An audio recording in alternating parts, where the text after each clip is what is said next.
The front door slammed harder than I expected. My father stood there, papers in hand, wearing a smirk that cut deeper than any knife. "You're not getting a dime, Abigail," he said, voice cold and final. My chest tightened, and tears stung my eyes as if I'd just been hit. I had imagined confrontation before, but nothing prepared me for this raw betrayal from my own father. The house felt smaller, suffocating, and I realized that for the first time, I couldn't trust the blood I shared with him. Every instinct screamed to fight, but I forced myself to breathe, to think. He dropped the papers on the table with a flick, as if tossing away something insignificant. I knelt briefly to steady myself, heart hammering, mind racing. How could he do this after all these years? I remembered every sacrifice I had made, every silent obedience, and it all felt wasted. 2 weeks, I thought. 2 weeks is all it would take to show him he was wrong. But first, I had to survive the storm he was about to unleash.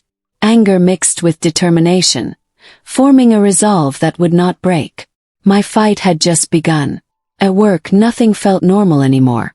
Every glance, every whispered word, reminded me of the betrayal at home. I smiled and nodded during meetings, hiding the storm brewing inside. Family drama, they called it, as if gossip could diminish the wound. Each laugh behind my back, every dismissive gesture, fueled my silent rage. I couldn't act yet. Patience had become my shield. I planned my moves carefully, knowing that reckless emotion would give him victory before I even began. On my desk, the files I handled daily became symbols of power I hadn't realized I could wield. Even my co-workers sensed the change, though they didn't understand it fully. I made notes quietly, writing down small injustices, observing patterns, and preparing a strategy. Every small victory, a nod from a manager, a compliment from a colleague, felt like a piece of armor. Rage was no longer destructive. It became precision. I replayed that smirk over and over in my mind, imagining how I would one day turn it against him. For now, I learned the art of waiting, of appearing calm while planning my next step. Survival was only the beginning. I contacted the attorney handling Dad's estate under the guise of casual inquiry. Each word I wrote, each question I asked was precise, calculated. I wasn't begging or whining. I was gathering ammunition, evidence for the inevitable fight. The attorney's responses were careful but informative. I absorbed every detail, noting inconsistencies, loopholes, and potential leverage points. Every document requested, every email saved, became a brick in the foundation I would build. I discovered financial records my father had neglected to share, small hints of accounts and transfers I had never known existed. Each revelation fueled my determination. I could see the path slowly forming before me. My plan wasn't revenge for the sake of anger. It was justice, methodical and undeniable. The storm outside seemed irrelevant. This one I would control. I practiced patience as an art form, learning when to press, when to pause. Even mundane tasks became tools for observation. Every human interaction, at work, with friends, even strangers, became a chance to practice subtle influence. I wasn't just waiting anymore. I was executing a strategy that would catch him off guard, turning his arrogance against him in ways he would never expect. The first moves were silent but powerful. That week at the office, humiliation struck unexpectedly. During a crucial team meeting, I presented my proposal confidently, believing it would impress. Instead, my boss dismissed it without explanation and handed the project to my older brother's friend. The injustice mirrored the cruelty I faced at home, each insult sharpening my focus. I felt the burn of anger but held my composure, masking every emotion with polite nods and calm responses. Inside, a plan started to take shape, linking personal betrayal to professional strategy. I observed how my colleagues stumbled over details, watched reactions in the room, and made mental notes. Each small failure of others became a lesson in patience, a way to sharpen my tactics. Every word, every gesture became a potential advantage. I realized that humiliation could be fuel, not poison. I spent hours quietly refining my skills, gathering intelligence about both the workplace and the family dynamics that had so violently shifted against me. Each evening, I replayed moments of the day, noting weaknesses, plotting the timing of future moves. Anger alone wasn't enough. Precision, foresight, and timing were my weapons. By the end of the week, I felt the first stirrings of power returning. I started quietly winning the trust of coworkers. Small gestures like sharing reports or offering subtle compliments. Nothing flashy, nothing that drew attention. Just small seeds that slowly rooted themselves in allies I could rely on. While my father remained blind to my growing influence, these tiny victories stacked up, giving me support I hadn't realized I needed. Observing, listening, and acting subtly became my pattern. The trust one cultivated wasn't shallow. It was genuine, built on mutual respect and reliability. I documented interactions, noting who might be persuaded, who might pose risks. Each small alliance became another step toward reclaiming control over my life and inheritance. I walked carefully, balancing professional growth with personal vengeance. By the end of the week, I had a network that would watch my back and provide insight without revealing my true intentions. This was my silent army, invisible to my father and brother, but ready to influence events when the time was right. Every word I spoke, every report I shared, carried dual purpose, advancing work while quietly preparing the battlefield of justice that would soon unfold. While cleaning out Dad's office, I discovered a ledger he had forgotten. Dusty, overlooked, but brimming with hidden entries. My pulse raced as I realized the implications. Evidence he had hoped to hide, proof of financial manipulations. Each page revealed secrets, offshore accounts, and unrecorded transfers. My hands shook, but I maintained composure, knowing this discovery could be decisive. Proof, I realized, was more powerful than confrontation. I photographed every page, catalogued entries, and cross-referenced them with other documents I had uncovered. The ledger confirmed suspicions that had been nagging me since the day he slammed the door. With this evidence, I could confront him strategically or let the law do it on my behalf. Every calculation mattered.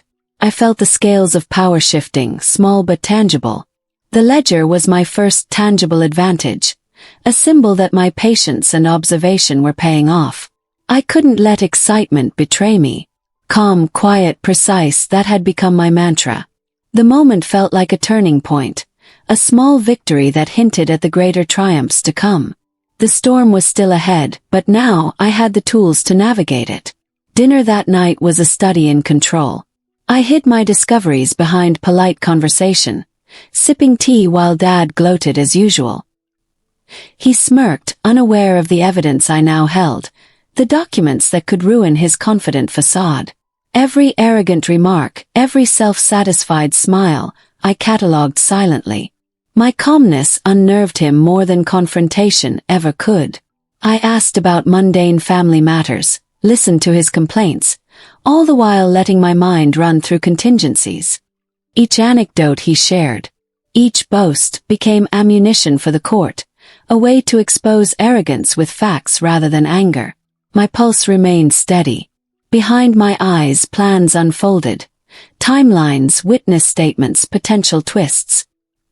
He had underestimated me, believing compliance or fear would keep me subdued. Patience had taught me strength. Observation had taught me precision. By the end of the meal, I knew the path forward. I could confront him subtly, let him fall into traps, or wait for the law to take effect. Every action was measured, every word deliberate. Calm before the storm wasn't passive.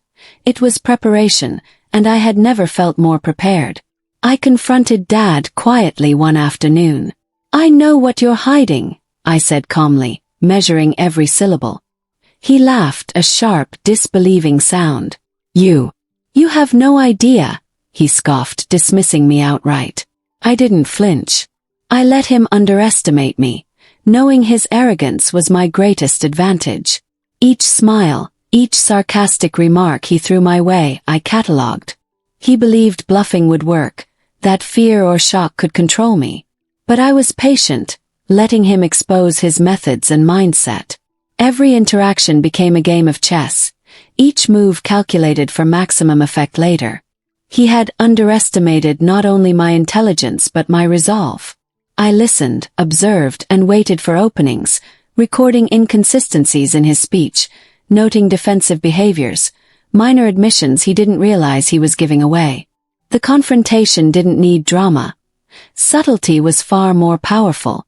My heart may have raced, but my exterior was a mask of composure. The first confrontation wasn't victory, but it was a critical step in undermining him without revealing the full extent of my plan. At work, I used small insights to gain leverage subtly. Mistakes by my brother's friends became opportunities to shine without appearing aggressive. Every success was methodical, building credibility while exposing others' weaknesses indirectly. I sent emails that highlighted details others missed, quietly earned trust from management, and positioned myself as reliable, intelligent, and capable. Influence didn't scream, it crept. By week's end, colleagues respected my skill, while my father and brother remained blind to the quiet momentum I had gained. I watched patterns, learned tendencies, and prepared for the day I could reveal the truth. Each interaction, each minor advantage, stacked into an invisible wall of power. Patience and strategy, rather than confrontation, became my greatest tools. The office became a proving ground, each project a microcosm of the larger battle at home. By remaining composed, observant, and strategic, I had transformed humiliation into leverage, subtlety into strength, and workplace dynamics into proof of my competence. My plan was unfolding perfectly, step by step. The attorney filed motions quietly but effectively. I monitored every step, reading documents, understanding legal procedures, and preparing responses. Patience mattered. Every rushed action could jeopardize months of strategy. Each filing, each motion, was a small step toward exposing my father's deceit. I worked with precision, ensuring nothing could be misinterpreted, nothing left to chance. Legal maneuvering became a dance of intellect and patience. I didn't react to provocations or threats, knowing that control over facts and process would overwhelm arrogance faster than emotion ever could. Day by day, the evidence compiled itself into a compelling narrative, one that would leave him unable to defend deception. I reviewed the ledger, emails, and witness notes constantly, anticipating every counter. Preparation became power, and power felt intoxicating yet controlled. 2 weeks ago I had felt powerless. Now I was patient, strategic, and unstoppable. Each small legal maneuver reinforced the inevitability of my victory. The storm I had imagined had been replaced by a precise, calculated sequence of events that would leave no escape for him. Dad tried to embarrass me at a family gathering. Surrounded by relatives, he leaned close, voice loud enough for others to hear. "Abigail thinks she knows business. She's naive." The sting of his words should have hurt, but I smiled politely, letting him finish. Inside, I catalogued every syllable, every glance, every smirk. He had no idea that these insults were now ammunition for overcompensate. Each boast he uttered, each sneer, revealed cracks in his confidence I intended to exploit. I responded only with polite nods and mild comments, concealing the storm within. The ledger, the emails, the hidden accounts, all rested in my bag like me. Later in court, his words would echo against him, proving his arrogance and underestimation. I watched guests exchange glances, sensing curiosity but also doubt. My composure was deliberate. It made him uncomfortable, forced him to a secret arsenal.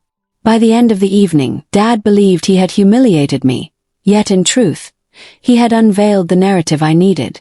Every action he took, meant to control or intimidate, became a tool I could use to turn the tables. I left the gathering with calm determination, knowing the seeds of his downfall were already taking root.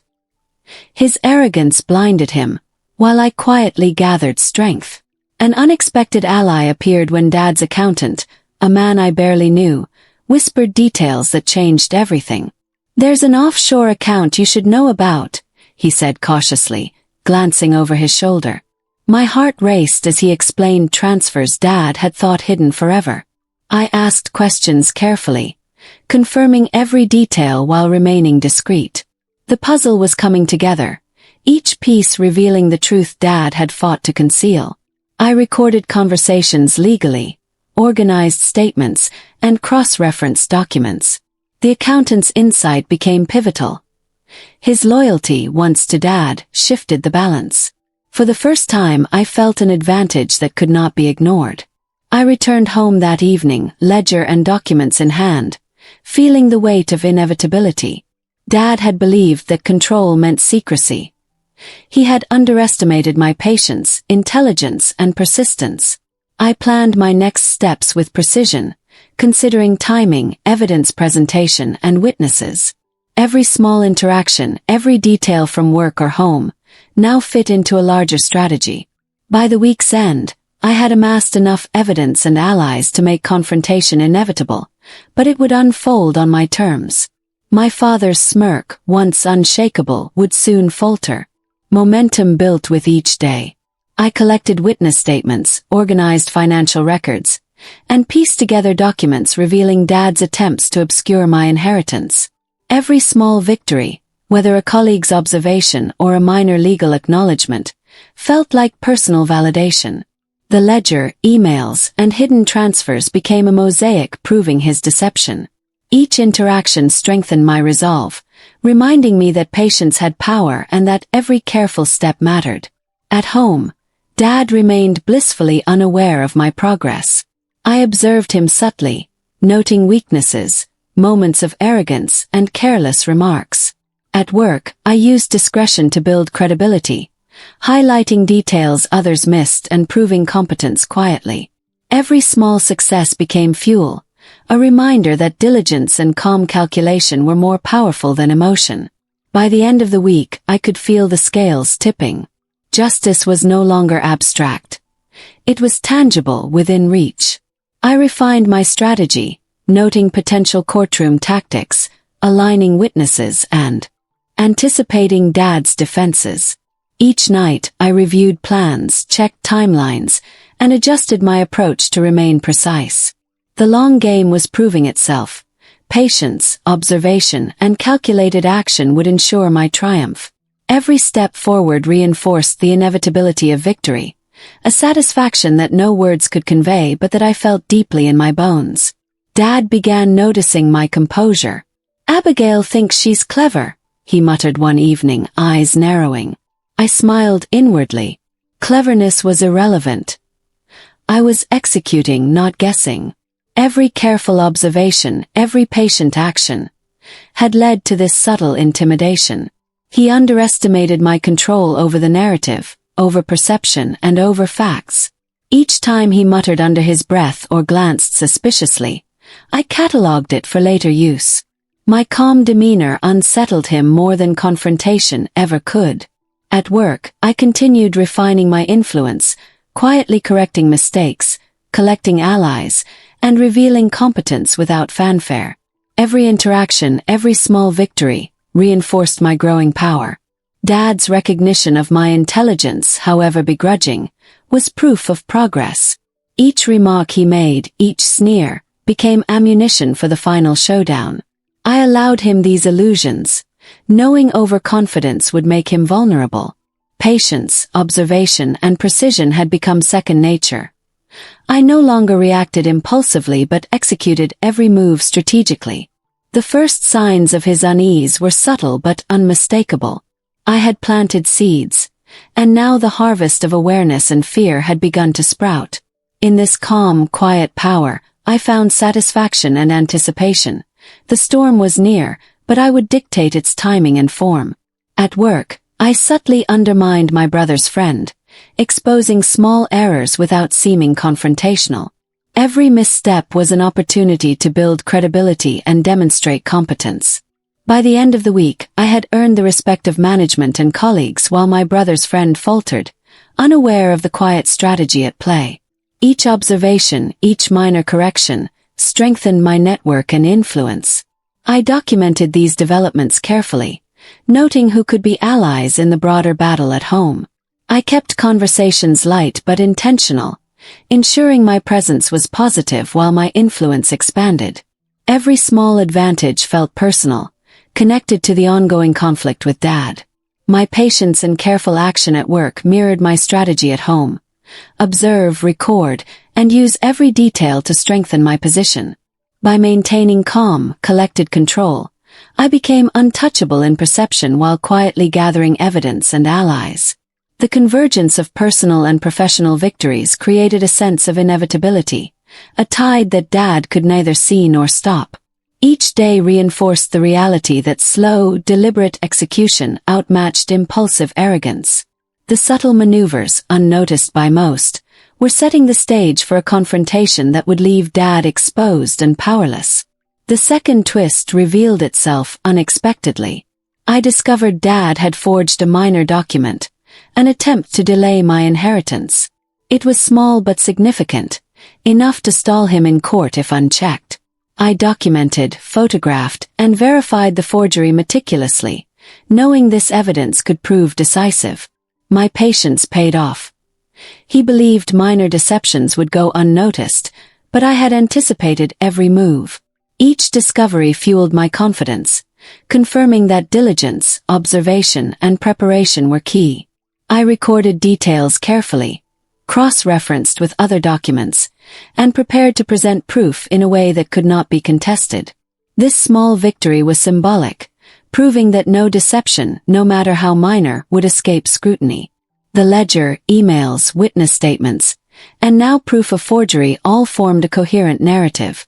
Each day, I refined presentation, anticipating reactions, planning legal maneuvers, and timing disclosures. The storm was approaching, and I was ready. My father's arrogance, once untouchable, was now a liability. Patience and precision had transformed vulnerability into power. I knew the courtroom confrontation would soon arrive, and when it did, the truth would strike with undeniable force, leaving no escape, no denial, and no smirk. Close call rattled me slightly. Dad attempted intimidation, calling late at night with threats veiled as warnings. I remained calm, recording conversations legally, knowing fear had no place in my plan. His attempts to provoke panic or submission were transparent. Every word he used became part of the evidence I was assembling. I noted tone, inflection, and implication, understanding that his arrogance made him reckless. I never responded impulsively. Silence and observation were my shields. The close encounter reinforced my need for meticulous preparation, reminding me that Dad would attempt anything to regain control. I double-checked evidence, organized documents, and ensured nothing could be questioned legally. Each near intimidation highlighted my strategic advantage. Preparation, patience, and calm under pressure were winning where emotion failed. I realized that fear was irrelevant. Influence, leverage, and evidence dictated outcomes. By staying composed, I maintained power, turning threats into documentation and anxiety into opportunity. The close call strengthened my resolve and sharpened my plan, ensuring that the eventual confrontation would leave Dad unprepared and exposed. I slept that night confident, knowing that control was mine even if he believed otherwise. I turned the tables with subtlety. Leaking minor evidence to a mediator forced Dad to react defensively, revealing more than he intended. His responses, defensive and uncalculated, exposed inconsistencies that strengthened my case. Each minor revelation became a building block for the eventual court showdown. I documented, recorded, and analyzed, ensuring every reaction could be traced back to evidence. The power of patience became clear. He was unraveling himself without realizing it. Every defensive gesture, every word he offered in haste became proof. I stayed calm, maintaining composure while orchestrating events quietly. By strategically revealing pieces of evidence, I forced him into a reactive position, limiting his control. The plan unfolded as expected. Each step in the long game created momentum. My advantage grew daily, and Dad's confidence eroded imperceptibly. The storm was near, but I controlled its timing. Observation, strategic action, and evidence had become my weapons. By week's end, the scale had shifted dramatically. The previously untouchable patriarch was now vulnerable, while my position solidified.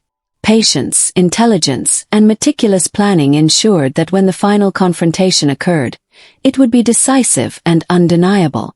The day of the hearing arrived, quiet and almost serene. I walked into the courtroom with steady steps, calm confidence masking the storm within. Dad entered moments later, smirking as if victory was already his. I found my seat, arranged my documents, and silently rehearsed each point. The judge called the session to order, and the atmosphere thickened with tension. Dad expected me to stumble, to falter under scrutiny, but I did nothing of the sort. Every fact, every ledger, every witness was ready. When my turn came, I presented my evidence with precision, each point building logically, calmly, unassailable. Dad shifted in his seat, glancing nervously, realizing perhaps for the first time that I had anticipated every move, every defense, every deception.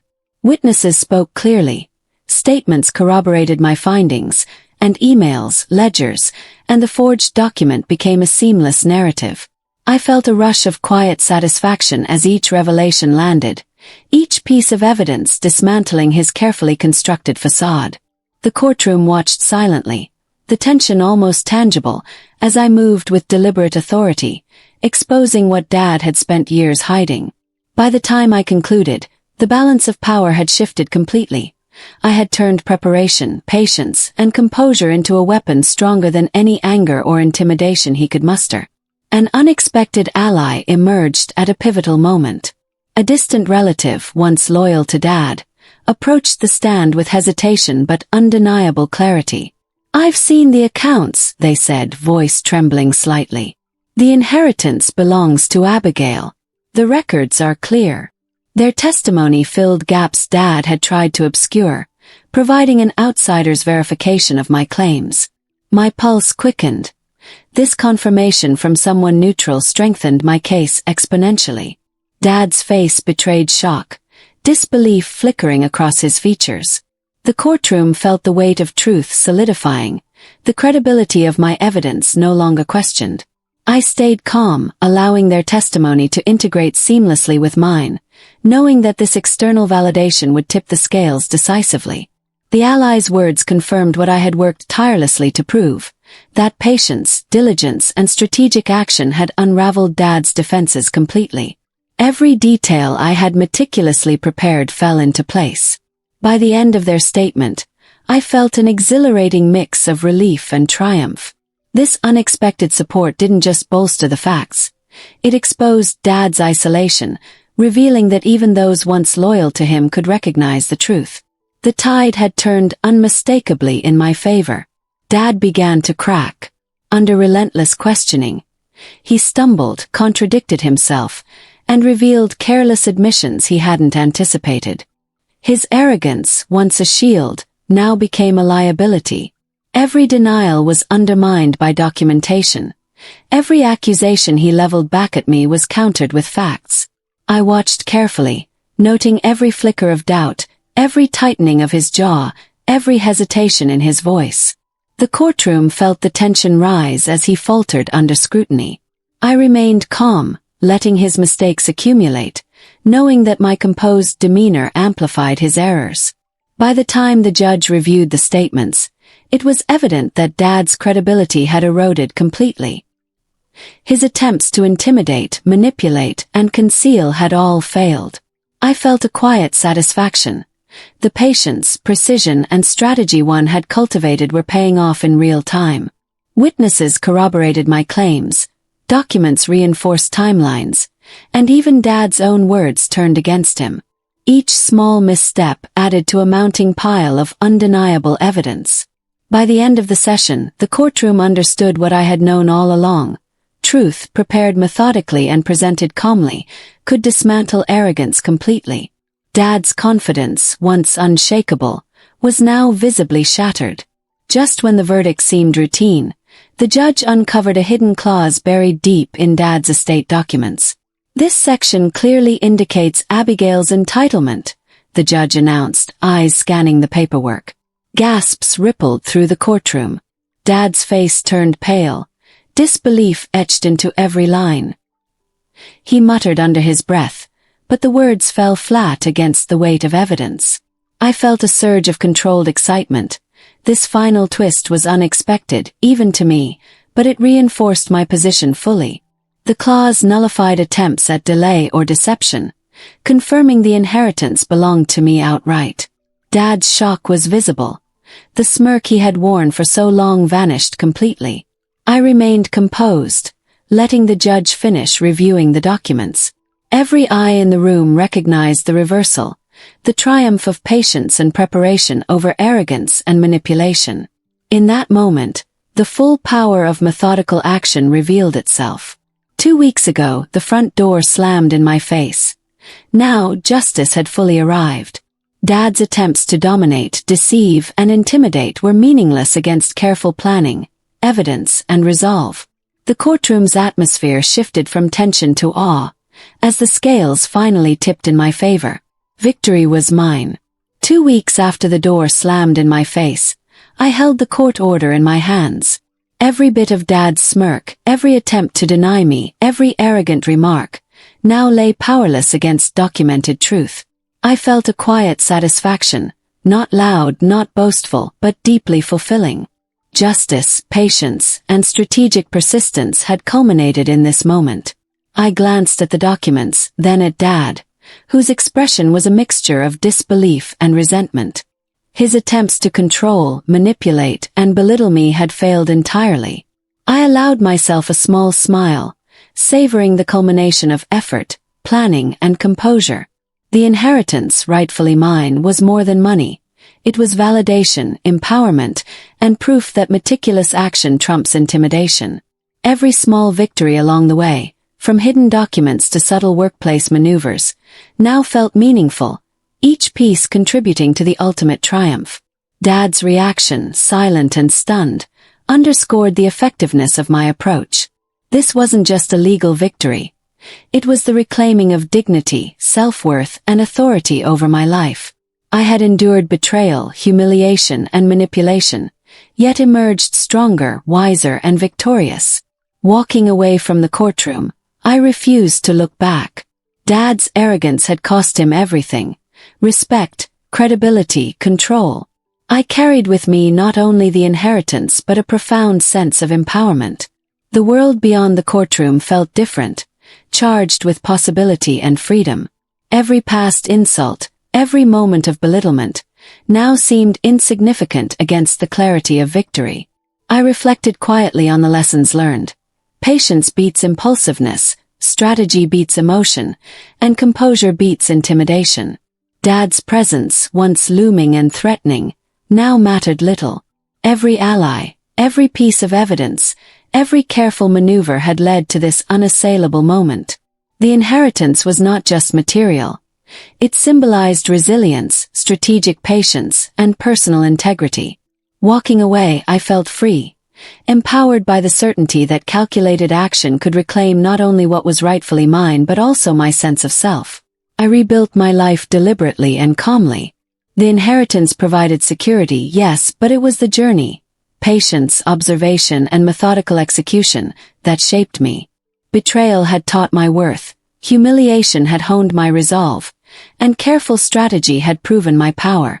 I maintained composure in every decision, choosing actions that reflected intelligence over impulse.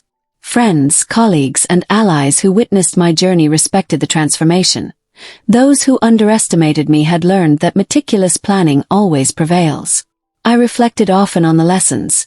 True power lies not in dominance but in preparation, not in arrogance but in diligence, and not in emotion but in strategy.